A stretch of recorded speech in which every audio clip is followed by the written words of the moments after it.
Solitaires, it was easy. The 75th anniversary gem is a diamond.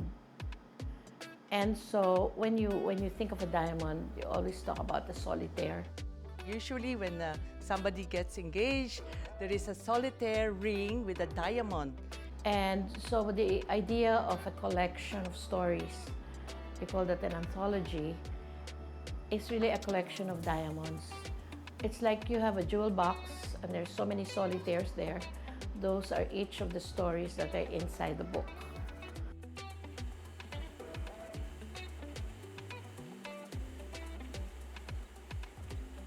When the question was raised, are we going to do this or are we not going to do this?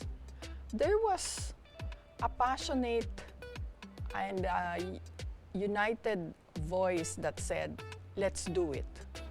I'm so amazed and I admire the way that the board handled it and then our core group. They were so trusting. They knew they were in good hands. And because of that trust, us, you, me, Bongging, and everybody and the editors, we only wanted to do our best and nothing less.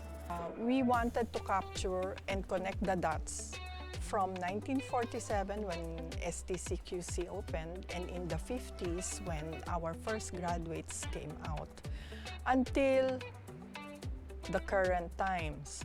It connects the dots of our Theresian experience. Every story is a tale of a person, a woman, a Theresian, undergoing extreme pressure. And that's like a diamond from a piece of coal. The pressure of the earth makes it into a gemstone.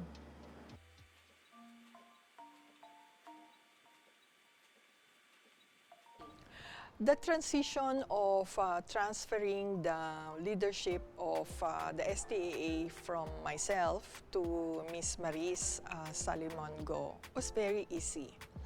So one of the items that I had to pass on to her was the completion of the project, which is from the collection of the content all the way to the printing, the marketing, etc. Well, my board members really were very, very warm and accepting. She's such a very sweet person and she was open-hearted and accepted all of the tasks that needed to be done, and she just, took it on. When Chair Yai introduced Solitaires to me, he told me that we still lack 33 stories to make 75. We knew we had more than enough Theresians with the capability to come out with an essay about an experience that's going to be exciting and going to be material. Fortunately, most of them wrote. So we had the stories trickling in, no? And until we had more than 75, and now we have 82.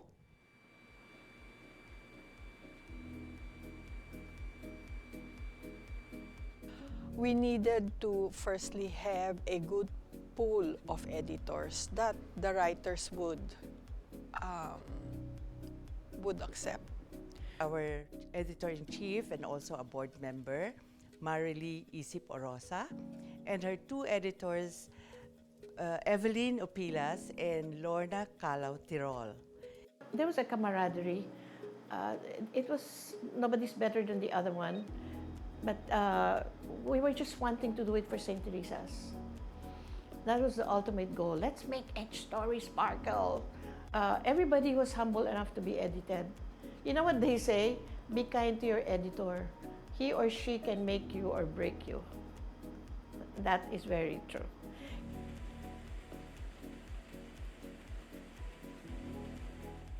Theme actually is you have to write about your experiences that will make you a diamond with its all four facets of color, carat, cut, and clarity. So the four C's of a diamond, cut, color, clarity, and carat, are perfect for solitaires because we didn't want everybody to write about tragedies and heartbreaks and losses. So we decided we'll do it 4Cs. So you talk about a person that's important in your life, cat. You talk about a fun, unforgettable event or something that is unique, color. And then you talk about something that you now understand. That it was a question in your mind. You now understand it, clarity. And then a unique experience that was so powerful that it changed your life, karat.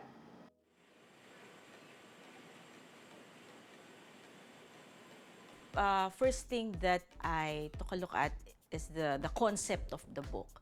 Na parang, di ba, it's all about karat, color, and how it relates to us being Theresians.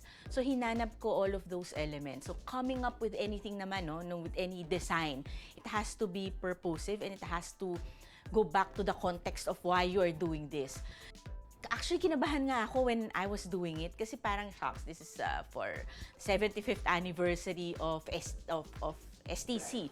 Na parang, We submitted several design covers to the core group, and then eventually they chose one. And I also vetted that with my art group, with my creative group. And design is very subjective. Pwede mong sabihin maganda, pwedeng sa akin maganda siya, sa ibang tao mapangit siya, or kulang ng elements. it evolved. From what it was, it evolved into what it is now. So it's not just about the designer. In coming up with this book, it's a community project. So ako lang yung kamay, ako lang yung nag-design literally, but it's the input of everybody in the... So the printing process is another factor that's part of the evolvement. The background of the book is the parang galaxies, different stars all over, diba? And then at the bottom is the flowers representing the softness of us Theresians. So the contrast of dark and light, the contrast of heavy and soft. Na every Theresian may ganun eh. And then there's, in the middle of it, there's the diamond. Na parang every Theresian has a story to tell.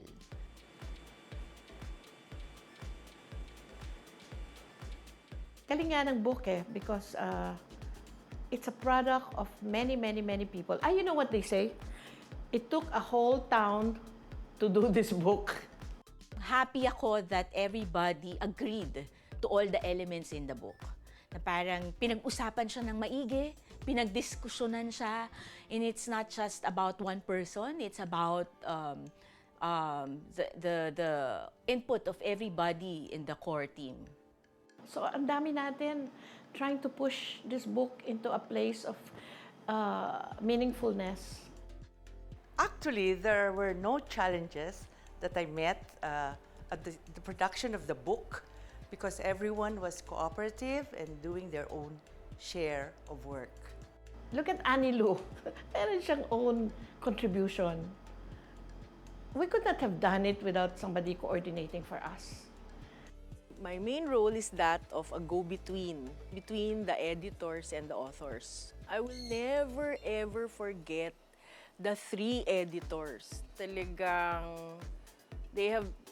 I already knew them beforehand, but because of Solitaires, they have become very close to my heart. They all had other lives, so they were all working on Solitaires gratis. So, syempre, what else can you do but to do your best to give them what they need in return when they need it.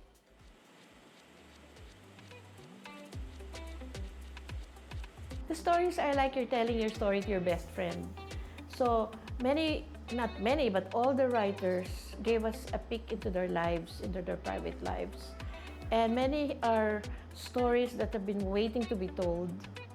Kasi you will see yourself and parang you will be able to relate. Fun ones, you go to color. You want the mga medyo dramatic, you go to karat. And you will find something, there. There's so many lessons to be learned. Even I was editing it. There are many lessons I learned there. Proud ako kasi Theresian din ako. Ang ganda ng story ng bawat isa sa atin na parang gusto mong bilhin siya, gusto mong basahin at gusto mo siyang i-share. uy, ito kami oh. Ito kami. It parang the book is a compilation of all of us. I believe every Teresian should get to read this book. It's amazing. For me, hats off ako sa St. Teresa's. I'm proud to be part of this book.